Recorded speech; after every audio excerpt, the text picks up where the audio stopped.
আলহামদুলিল্লাহ, অসংখ্য প্রাণ বন্যাতদের মাঝে যাচ্ছে আমরা দেখতেছি। প্রত্যেকের দায়িত্ব হলো প্রত্যেক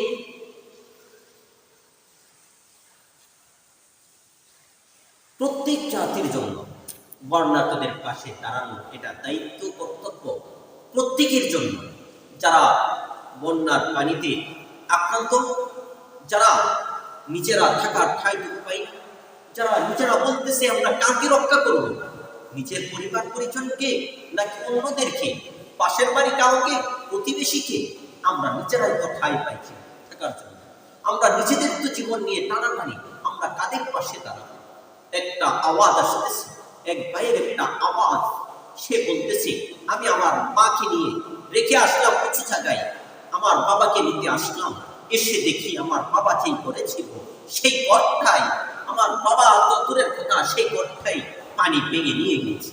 আমার বাবা তো দূরের কথা, বাবা যেই করেছিল সেই ঘরটাই আজকে কোথায় চলে গেল। এমন অসংখ্য গণিত মানুষের কান্না, অসংখ্য গণিত মানুষের আহাজারিতে মুখরিত কুমিল্লাবাসী, মুখরিত নোয়াখালীবাসী, মুখরিত ফেনীবাসী। আজকে শুধু তাই নয়, অনেক জায়গায় পানির কারণে তাদের অবস্থা বড় ভয়াবহ। এই জন্য প্রত্যেকটা মানুষের ইমানি দায়িত্ব হলো এমন বিপদ সম্মুখীন যারা তাদের পাশে দাঁড়ানো, জুলুম তাদের প্রতি না করা।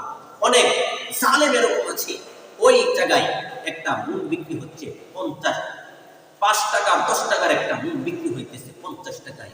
আপনারা সুযোগে সদ্ব্যবহার করে নিতেছেন। এমন জুলুমের শিকার আপনিও হতে পারেন, কোন দিকটা হবেন আপনি নিজেও টের পাবেন। সুতরাং তাদের উপর জুলুম করবেন না। সকলেই দয়ার হাত তাদের উপর বাড়ান।